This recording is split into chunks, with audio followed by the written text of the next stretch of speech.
Assalamu alaikum wa rahmatullahi wa barakatuhu. Bandiraɓe sehilaɓe, ko salminde e juurade kadi e yafnade e wiide alhamdulillah. Kadi en mbayri rokkirde ñooke hande kadi ngaren dokkiren ñooke mbatto nder ñooke moɗon. Hande noon eɗen kollira ko wiyete jalbu, ay aljalbu mbatta ko allif mbaɗa laam mbaɗa jatungu mbaɗa laam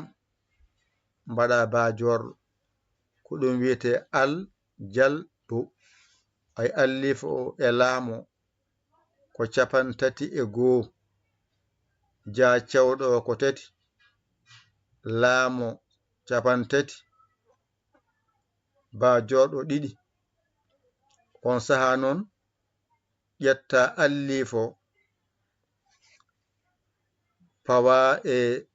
jatungu he wonta 4,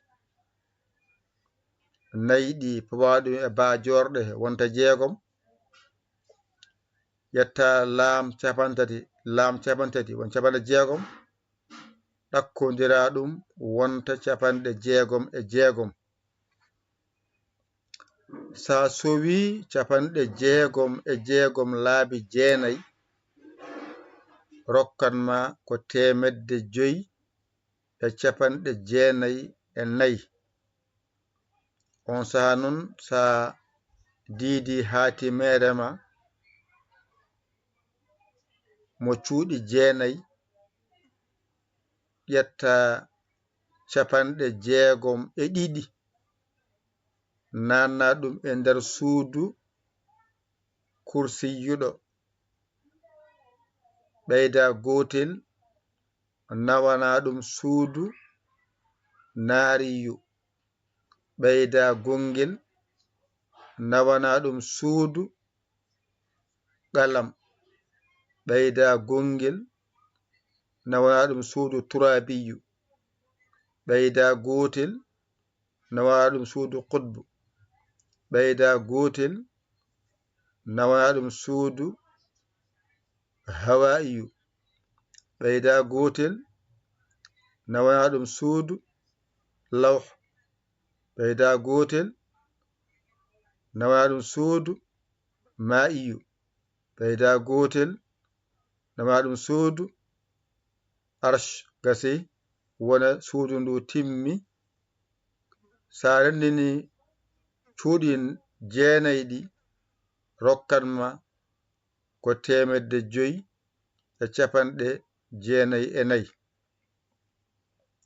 kadi min mbaɗa ɗum noon windande nde ɓurta yaada famde ɗum ɗo ko tongol tan ha ganda ko 66 sowa laabi 9 rokkuma 594. sa windi rabbi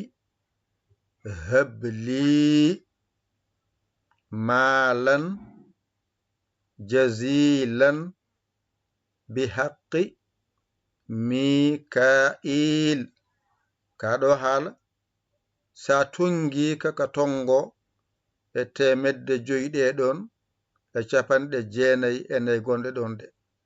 rabbi habli maalan jazilan bihaqqi mika'il. kaɗon haala sa tongika aka rokkuma 594. sa fecci ɗum laabi 9 wonta 66 tonga inde allahu. sa windi aljalbu rokkuma ɗum. min garoy hen noon alluwal mum bange ha mbawa ɗum famde ɗum ɗo ko tongol tan haala ganda ko ɗum ɗo jogoɗen waɗoyde sen garoyi hen taw ene weɓanma joni man garoy hen alluwal gongal so Allah jaɓi nde wonno machine o sa windi bindol ngol a rokkirimo ndiɗo o mbaadi o bonnat bindol ngol ɗo wonno del o watta ɗum goɗɗum walɗo wonno goɗɗum watta ɗum goɗɗum limore nde wasa timmude monto son mbaɗi hela donkon famde ɗum wadde inchallah ma waɗɗum tan kadi heblo wongo winde e kayit no pamirton ɗum taw e sifa newiɗo seɗa dokka hunde jiɗɗen ko rokkirde no laaɓiri mbaɗa keɓa ko laaɓi yo Allah ko en noon nande e famde kadi ko musidɗo mon giɗo mon saabu Allah Yaya Ly Kolo Sénégal yeeso seeɗa inchallah min garto e windande nde mi rokkon ɗum ha ɓuura labde mbaɗon ko laaɓi keɓen ko laaɓi inchallahu taala. Assalamu aleykum wa rahmatullahi wa barakatuhu. Ko salminde e juurade e yafnade en mbaɗino heblo nane ko gon heblo kadi yaari bange kadi ngo kadi heble bange nde wonno machine o no ko bindata dokkamo o salo wadde no mbiruɗamo ni nde wonno ko e weeye rewata yetto machine ngaji gonɗi toon ɗin pewno ɗum ronka noon yaadude no wiya yo waɗiri ni ɗum saabi no mbattede kadi dani hen par yamre nde ɗo yamre noon woni hatimere nde fof sa rendini nde aɗa hawra 594 sa windi rabbi habli maalan jazilan bi haqqi Mikail e rokkuma 594 ɗum so feccama laabi 9 hokkanma ko inde Allahu 66 sa windi aljalbu alif e laam e ja cewɗo e laam e ba jorɗo rokkatma ko 66 masɗe ɗe kadi so rendinama rokkatma ko Muhammad deka aljalbu Allahu nani hen Muhammadu nani hen sallallahu alayhi wa sallam so rendi rokka ene iyyaka na'budu ayde ndeke noon aljalbu karfeje ɗe ɓole rokkatma ko 66 masɗe ɗe sa rendiniɗe rokkatma ko inde Muhammad ɗum noon ko ma waɗoye jiida kite ma nde mbawa ɗum famde wadde ɗo henne kam woni tan yidde hollude mo ɗo henne on ji Allahu o nani hakkude tari o woni on ji Allah ko feeñi ɗo kono on jiyani hen laɗif o laɗif nani en jiyani laɗif ɗo kono en ji Allahu o oɗo Allahu en jimo ɗo kono o laɗif en jiyani mo holno mbatten ha jiyammo ƴetto nduɗo suudu ndu 65 ɗe mbatta hen 64 ɗe ɗum ɗo ndendinta rokkuma inde laɗif o nani a faami moƴƴi ƴetta kadi nduɗo suudu 66 e 64 ɗeɗo ndendinta ɗiɗo ɗiɗi ndendinta rokkuma inde laɗif nde an paami ƴetta kadi ɗo kadi nduɗo suudu 62 e nduɗo suudu 67 ndendinta rokkuma laɗif ndeka a faami ɗo e ɗo latif ɗo e ɗo laɗif ɗo e ɗo laɗif Allahu nani ɗo woni Allahu ɗo e ɗo laɗif wonde ko Allahu laɗif ay Allahu nani laɗif Allahu laɗif Allahu latif ayde ay Allahu nani latif Allahu nani ay latif on paami de Allahu nani ɗo e ɗo rende latif woni allahu latif ɗo e ɗo allahu nani latif allahu nani latif on jiide mpamoji de ko haala ko ndeke noon ɗo henne sa reni yiɗo cuuɗi fof so ndendi fof so rendi ɗiɗo tati ɗiɗo ene rokkuma 594 ene rokkama inde Allah ndeɗo sowande laabi 9 ay ndeɗo inde sa sowinde laabi 9 tan wonta hatimere nde fulawa gotol sa windi noon rabbi habli woni Allah rokkam hol dokkoso wona Allah rabbi habli Allah rokkam mo rokkata sowona an yimo rokkam mo rokkata sowona an mbiɗam ko rabbi habli Allah rokkam wona ko jiɗɗa rokkede kala mbiyama rokkam maɗa jawdi aɗum jiɗɗa jawdi jiɗɗa kalnama jawdi ndi mbiyama malan woyne foti mbiyama jasilan hewndi ayde jasil hewndi a tongani ɗon kanko omo hewra o ñagoɗama ko heewi rabbi Allah woni joomam habli rokkam malan jawdi jasilan hewndi bi haqqi Mika'il ayde ɗum so rendi tan ene rokkuma 594 kañum nanna e nde hatimere kayre fof sa rendinide ene rokkuma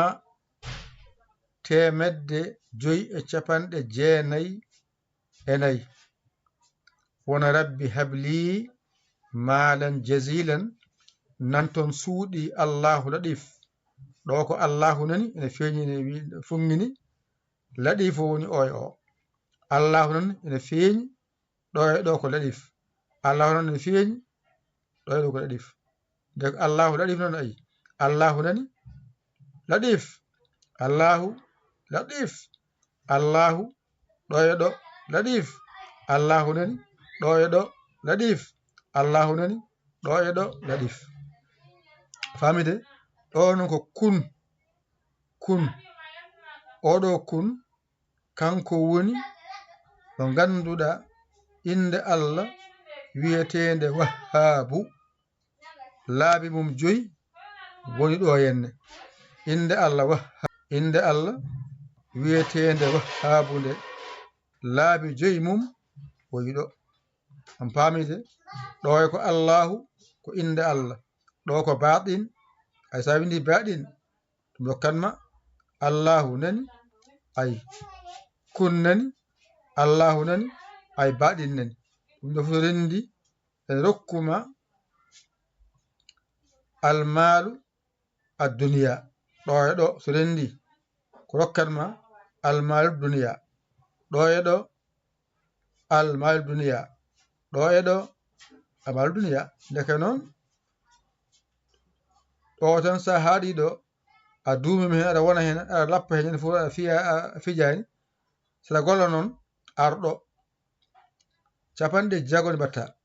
tan ɗiɗɗi gacca e basa waɗi ɗumen so gasi noon gartana ga 60 tan mbatta gacca jeenaɗi so gasi ngaɗo tarɗi tan mbatta tarɗi tan gacca o ga ɗo kadi mbaɗa 60 ɗi 60 ɗi ɗo tan numotoɗa ar mbaɗa 60 ɗo henne to kursiɗo ngara ga to mayi ga 60 ɗo 60 ɗo 60 gacca ɗiɗi ɗi gacca jeenaɗi ɗo noon 60 ɗi gacca ɗiɗi ndeeƴa tarɗi tan mbatta ɗo kadi 60 ɗe adora 60 ɗi mbaɗa 60 ɗe ɗo tan numotoɗa so rendi tan mayi ko jiɗa dañde ko nan toon ay ɗo 60 ɗeɗo e tati ɗiɗo e allahu woni laɗi fof gonɗo o famuyde capan jagom gonɗoɗi capan jagom ɗiɗo e tati ɗiɗo e capan jagom ɗiɗo e laɗi jiya gueɗe ma ene newo ko sattirma ko ene newanoma wadde hande ko ñalawma ñooke hande ko ñalawma ñooke hande ko manitare meɗen eɗen dokki kadi ñooke mbatta nder ñooke moɗon yo Allah newnu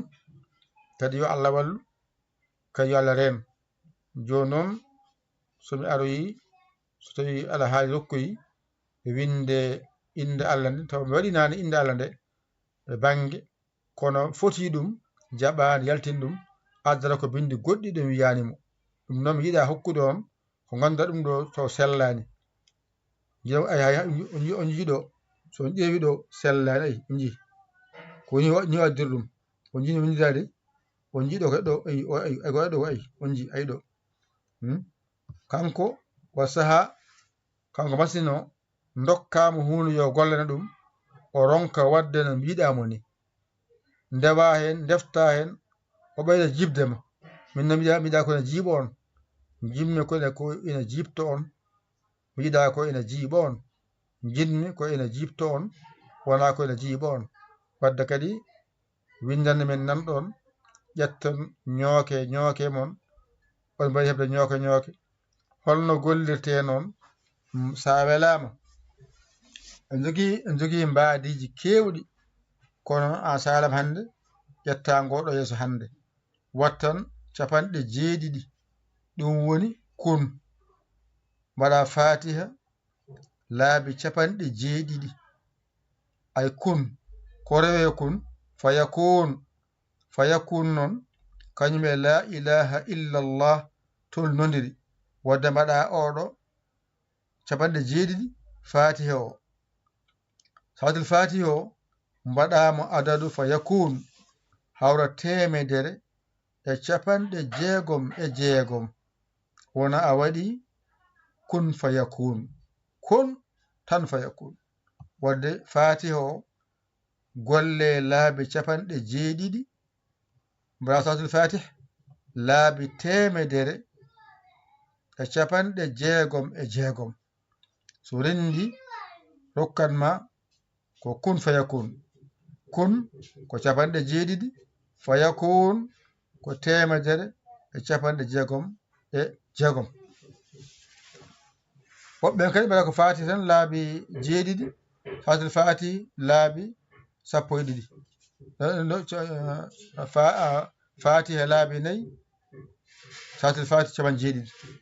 on paami fati laabi 4 noon e paami ko banggue ñaamu nano funnague hirnague rewo worgo e panto hen wona fati laabi 4 ɗi salatul fati capan 7 wona ɗo henne e golla haaɓe gayna e guddira salatul fatiha nogas 2 rokkoyma adadu Muhammad sallallahu alaihi wa sallam ene heewi jeese deweteɗe kono tongo tan e wotere dewrade en jara haajuma saabu otoji jolteɗi ne keewi oto mo mbawa jolde o tan jola e on jokka haajuma hande noon ko ñalawma ñooke on dokkanko ko ñokoro ƴette mbatte nder ñooke mon kadi paanoɗon ndewa Allah ko heɓa hen fof yalade barke wona kadi ɓamtare yaajede cellal kisal oɗon gandi kam latif ene tonga 129 sa windi azzamanu ko alif e lam e zayyin mim alif taƴi nunarak kamɓe to jamano ko azzamanu sa tongi azzamanu rokkat ma kadi ko 129 sa windi sihhatu badanin soiridu ha cewɗo ta saqiru duburba del nunarak rokkat ma ko 129 sa windi ɗalibu e matlubu so rendi rokkat ma ko 129 ɗalibu ko tongi ko e matlubu ko tongi ko ndendinta rokkuma temedere nogas e jeenayi. Sa windi diine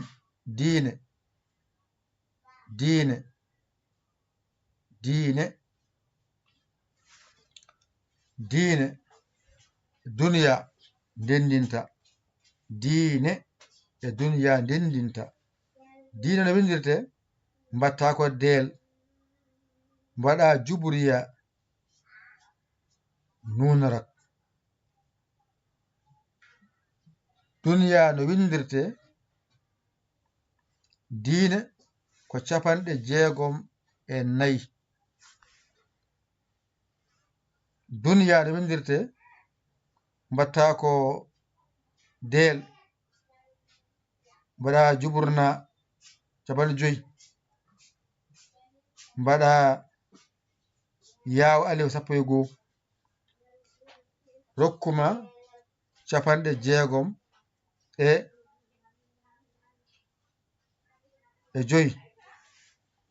Nden noon ɗo woni diine, ɗo woni duniya. Ay ɗo e ɗo diine nani, duniya nani. So rendi rokkuma ladifu gonɗo ɗo woni diine. Diine ko ni foti. Sa waɗi diine tan del nani, jubriya nunata ko nani woni diine. Duniya ko 65 woni lillahi. Alhamdu ay lillahi o ko 65 wona duniya nani. Duniya nani ko diine e aduna jaadi. On pamina no wajide ñooke mon nan ɗon hande ko ñalawma manitare dental diine. En keɓi duuɓi 10 en guddirno dental diine le 16 4e mois 2016. Hande noon woni 16 4e mois 2026. dental diine heɓi duuɓi 10. alhamdulillahi rabbil alamina. Waɗa ñam hande o weltare on dokkama ñooke mbatte e nder ñooke mon ko heɓani fof e moƴƴere. Yo Allah waɗɗum cowanɗe kala paɗanoɗe hen wonta yaajede, kala paɗanoɗe hen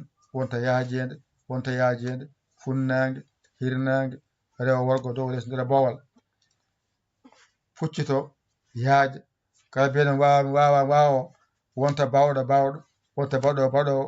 mbiyeɗon wawami ala o hande wonta bawɗo o wonta joguiɗo. O watta wadde ko hay goto wattano. O watta wadde o wuura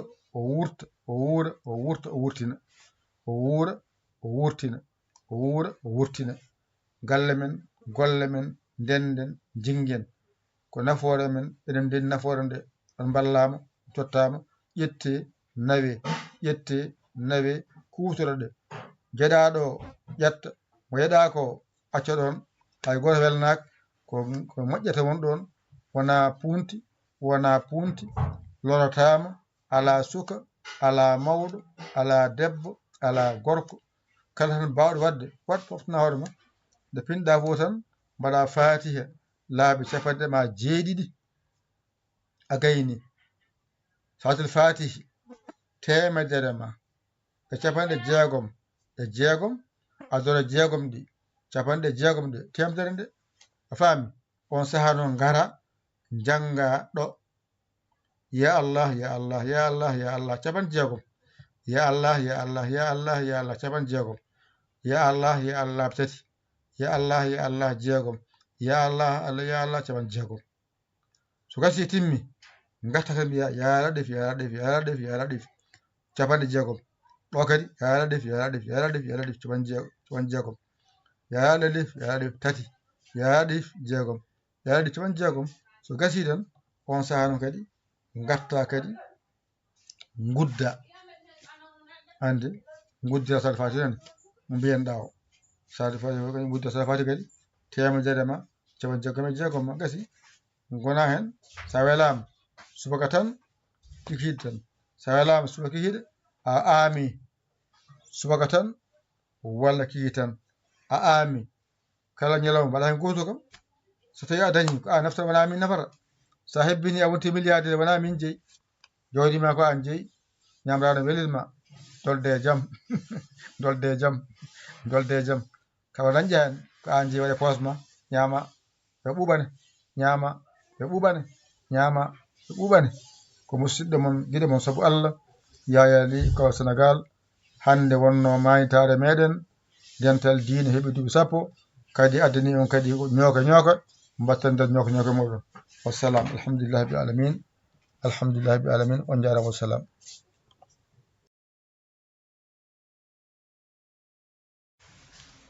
eyyi assalamu aleykum wa rahmatullahi wa barakatuhu e tongande on tan gollal ngal no gollirte nanɗon an jiɗɗo gollade ɗum o ƴewata ko nokkuyel mbaɗa hen ndiyam ma on saaha gummoɗa juula darɗe ma ɗiɗi darde adide nde janga fatiha lawol gotol janga falaqi saɗa wawi laabi nogas e tati darde ɗimmire nde mbaɗa fatiha lawol gotol janga naasi laabi nogas e tati so timmi a salmini hadema fuɗɗara gollal ngal janga astaghfirullah astaghfirullah laabi temedere so timmi noon garana fatiha oɗo mbaɗa ɗum laabi capanɗe jeeɗiɗi hawra kun ko capanɗe jeeɗiɗi wadda fatiha o jangamo e limore capanɗe jeeɗiɗi hawra kun satal fatiha o jangamo limore fa yakun temedere e capanɗe jeegom e jeegom adoro jeegom paya capanɗe jeegom paya temedere so timmi noon garanaɗo janga ya Allah tawa a haali haajuji ma ɗi jiɗɗa ɗi gaynuɗa a tongi nder ɓernde ma a gayni mbiya ya Allah ya Allah ya Allah capanɗe jeegom so gasi mbiya kadi ya laɗif ya laɗif ya laɗif capanɗe jeegom ɗo wona timmi kadi kaala haajuji ma gayna garta mbiya ya Allah ya Allah ya Allah capanɗe jeegom so timmi ya laɗif ya laɗif ya laɗif so timmi won du suudu gasi kadi garanaɗo mbiya ya Allah laabi tati ya laɗif laabi tati ɗo kadi timmi garana ya Allah jeegom ya Allah capanɗe jeegom ya laɗif mbaɗa jeegom ya laɗif capanɗe jeegom ɗo timmi on saaha noon kaala hajjuma gayna kadi gartana fatiha o laabi capanɗe jeeɗiɗi nani wona kun hatal fatiha o laabi temedere capanɗe jeegom e jeegom hawra fa yakunu o nani wona la ilaha illallah ɗum tongata ay la ilaha illallah e fa yakunu ndendi poti limore e makko nun ndendi limore wadde mbaɗa jeegom ɗi capanɗe jeegom ɗi temedere nde on saaha noon sa gayni janga kadi astaghfirullah temedere kaala haajuji ma gayna gutta e nder bool ndiyam gona yeeso ma o ɗam ndiyam noon waɗe pecce ɗiɗi feccere wotere nde mbaɗa ɗum e butel goto jarateɗo goɗɗo o ƴewa lamɗam ma seeɗa e sukara ma seeɗa lomba hen jillina mbaɗa e ɓandu ma kala nde mbaɗata ko no mbaɗirta kala nde mbatta no mbaɗirta a noon jogiti ñawore ma so jiɗɗa ko wadde ñande foof ene selli jiɗa wadde ko subaka tusubar takkusan futuro gueeƴe ene sella jiɗɗa ko subaka tikiɗe ene sella wattan jiya won jiya noon bonani e moƴƴere noon wiya won jiya bonan e moƴƴere mbaɗon jiyon Allah jogiti gollal wona minen heddi min gaddani on ñooke mbattono nder ñooke moɗon hande ko ñalawma weltare min beltiniɗon kadi ko moƴƴere nde waɗannone nde oɗon jeeyi ƴette mofte e nder ñookirɗe moɗon ñookotoɗon hen ƴetton ñookirɗe mon mbatton e nder ñookirɗe moɗon oɗon pina fof pinon hen dawon hen ƴeewon no jahowo gese ni waɗata ni fina subaka law yaha gese na dawa na jippo ha coñal yonta coña ko heewi nawta galle muɗum anne sa a watti ha woni balɗe 7 a yani waylo koye ma woni kadi mbatta kadi jeeɗi goɗɗi non tan waɗirte walla mbaɗa par balɗe 9 mbaɗa balɗe 9 wona si Allah 5 walla 7 walla 9 sa wala balɗe 5 walla 7 walla 9 walla cowa ɗum mbatta ɗum balɗe 28 hawra karfeje abajade ɗe nani ɗum woni 9 laabi 4 on paamiɗon de ɗum rokkuma kadi karfeje abajade ɗe nanɗon kadi teskede 9 ko sirrude sirruji mawɗi wadde sa waɗi 9 woni balɗe 9 mbaɗa subaka kikiɗe a softi noon waɗir ɗum subaka to subar takkusan futuro geeƴe e balɗe 9 ɗe ma yi moƴƴere wonde hen nde Allah kam funtani hay goto a funtani hay goto kay funtanima a rokkama yafanma naftoroɗa a waɗani aami haydara mbiyatama defama deftama addama yama gaare ñaami o wimi ha ɓooya walla heɓa majja so majji noon walla garte gade on tottama ƴette mofte so majji noon woto garte gade